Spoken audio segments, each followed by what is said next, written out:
c'est l'altruiste est un égoïste raisonnable. C'était une citation de Raymond de Gourmont, et Hector a travaillé là-dessus, et il va vous expliquer. Alors, est-ce qu'il y a un micro à main?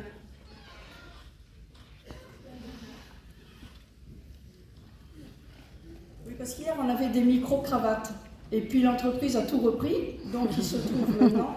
Voilà. Hector, c'est à toi.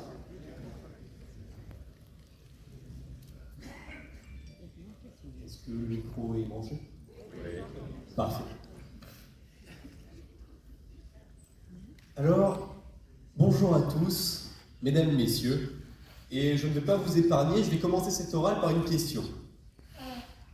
Avez-vous déjà défini le noir par le blanc, l'eau par le feu, ou bien même le beau par le laid?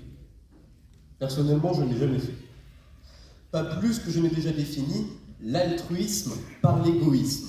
Et pourtant, c'est bien ce qu'a fait M. Rémy de Gourmont, et ce, en une simple phrase, en affirmant que l'altruiste est un égoïste raisonnable. Alors, je me dois de vous faire un aveu, mesdames, messieurs, même si j'en suis un peu honteux, je n'ai pas compris l'entièreté de cette phrase à sa première lecture. Ces quelques mots, pleins de contresens, ne me permettaient pas de me représenter fidèlement ce qu'était un altruiste. Alors, étant tout de même désireux de mettre du concret sur cette définition, j'ai décidé de partir à la recherche de quelqu'un qui y correspondrait. J'ai donc cherché un égoïste raisonnable. Bon, eh bien, croyez-moi ou non, mesdames, messieurs, mais je n'en ai pas trouvé un, mais une étourdissante pluralité. Ma quête, que je croyais être plutôt aventureuse, s'est davantage apparentée à une gentille cueillette, tant j'en ai trouvé. Des gens de bonne foi, qui faisaient valoir leurs intérêts, sans jamais trop en abuser, et sans jamais trop empiéter sur ceux des autres. En somme, des humains. Et ça a justement été ça le résultat de ma quête. L'égoïsme raisonnable, c'est davantage le propre de l'être humain en lui-même que de l'altruiste. Et cela m'a finalement semblé logique lorsque j'ai réalisé que l'égoïsme, il était inscrit dans notre nature. Comme disait M. Luc Ferry, voyez donc nos enfants. Je mets au défi n'importe qui dans cette salle de me dire qu'à l'âge le plus tendre qu'il soit, il prêtait sans qu'on n'ait jamais à le lui dire. Je veux aussi être le premier prévenu si un jour quelqu'un voit un enfant qui joue prêter son jouet pour qu'un autre puisse y jouer, car à mon avis, son gentil jeu se voyant déjoué, il ne donnerait jamais son joujou, ou tout du moins ne donnera à l'autre enfant que sa main à la joue. Ceci étant dit, l'égoïsme n'est pas uniquement le propre de l'enfant. Je pense ne pas vous l'apprendre ici, malgré le fait qu'à défaut d'être généreux de nature, on nous ait appris à l'être, quelques-uns d'entre nous, même une fois passé l'âge adulte, peuvent rester quelque peu individualistes, un petit peu récalcitrants à l'égard de la donation. J'imagine que tout le monde ici peut penser à quelqu'un qui agit ainsi, et ce sans le moindre souci. En revanche, si vous ne trouvez personne qui, de cette manière-là, est constamment effrayé du coup, dans ce cas-là, mesdames, messieurs, je me dois de vous le dire, c'est que c'est vous. Mais quelque part, cet égoïsme étant naturel, on ne peut pas vraiment vouloir aux gens qui semblent le développer un petit peu davantage, car dans certaines situations, nous agirions très sûrement de la même manière qu'eux. Si, je vous l'assure, si nous étions tous dans une situation où la survie entrerait en jeu, je pense que nous agirions d'abord pour nous-mêmes avant d'agir pour les autres. Vous savez, mon raisonnement est peut-être un petit peu simpliste en disant cela, mais aurions-nous pensé à quiconque d'autre que nous-mêmes et notre propre fin si nous avions été parmi les damnés du radeau de la Méduse? Alors, cet égoïsme naturel chez nous fait que nous, êtres humains, nous sommes être tous autant que nous sommes, des égoïstes doués de raison, qui par un apprentissage, une éducation, arrivent à penser aux autres et non plus uniquement à eux-mêmes, mais nous restons à la base des égoïstes raisonnables. Alors, si je peux me permettre de vous confier une nouvelle fois à vous, je dois vous avouer qu'à ce point-là de ma réflexion, j'étais complètement perdu. J'étais parti à la recherche de l'altruiste et j'en étais revenu avec l'être humain. Pourtant, Je pense ne pas faire fausse route en affirmant qu'altruiste et être humain ne sont pas nécessairement tout le temps des synonymes. Alors, n'ayant pas trouvé ce que je cherchais à l'aide de M. Rémy de Gourmont, j'ai décidé de m'en remettre à d'autres personnes. Pour comprendre ce qu'était un altruiste, j'ai demandé une définition de ce terme à des gens de mon entourage. Et j'ai commencé par les gens de ma famille. J'ai d'abord demandé à ma mère, qui est quelqu'un d'une très grande bienveillance, je ne dis pas ça parce qu'elle est dans la salle, et elle m'a répondu que l'altruiste était pour elle celui qui était heureux du bonheur des autres. J'ai ensuite demandé à ma sœur, d'un caractère un peu plus tranché, et elle m'a répondu que l'altruiste pour elle, c'était celui qui était présent pour les autres. Enfin, j'ai demandé à mon père, parfois plus austère, il faut le dire, qui lui m'a répondu que le véritable altruiste, celui qui voulait à tout prix son bonheur, était celui qui, par conséquent, lui fichait la paix. Il n'est pas dans la salle.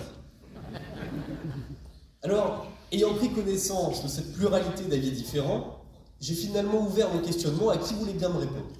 Nombreuses ont été les personnes que j'ai interrogées, et j'en suis finalement parvenu à une conclusion. L'altruiste, ce n'est pas un égoïste raisonnable. L'altruiste, c'est celui qui est heureux du bonheur des autres, qui est présent pour eux et qui n'en attend jamais rien en retour. Comme vous le constatez, aucun égoïsme n'est présent en ces mots. Et maintenant, étant fort de ma définition, si vous voulez bien, mesdames, messieurs, j'aimerais adresser quelques mots avec vous à M. Rémy de Gourmont.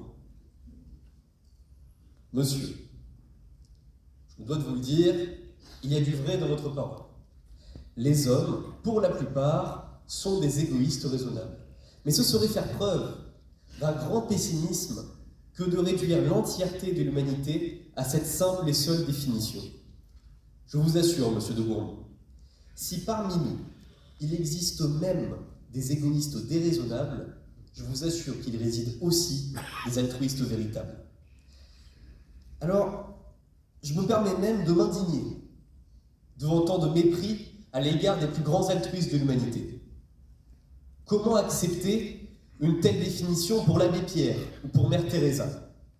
La lutte contre la précarité, la pauvreté, la misère a été pour eux l'ouvrage d'une vie, de leur vie. Ils ont consacré une existence entière au dévouement envers les autres. Alors je vous demande, monsieur de Gourmont, comment osez-vous les appeler ainsi? De la même manière, je refuse qu'une telle définition soit appliquée à ceux qui ont œuvré pour que l'homme devienne un peu plus humain. Car oui, l'humanité a ironiquement toujours manqué à l'homme. Non, monsieur de Gourmont. Martin Luther King, Rosa Parks, Nelson Mandela, ils n'étaient pas des égoïstes raisonnables. Ils étaient des altruistes d'un grand courage, qui ont toujours œuvré sans jamais la moindre violence, afin que les hommes puissent réellement naître et demeurer libres et égaux en droit. Enfin, monsieur de Gourmont, vous savez, les altruistes, ils ne sont pas que dans les livres d'histoire.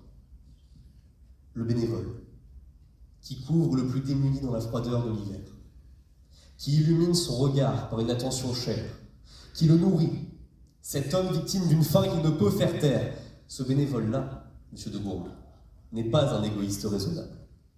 Et il n'est pas le seul à ne pas l'être.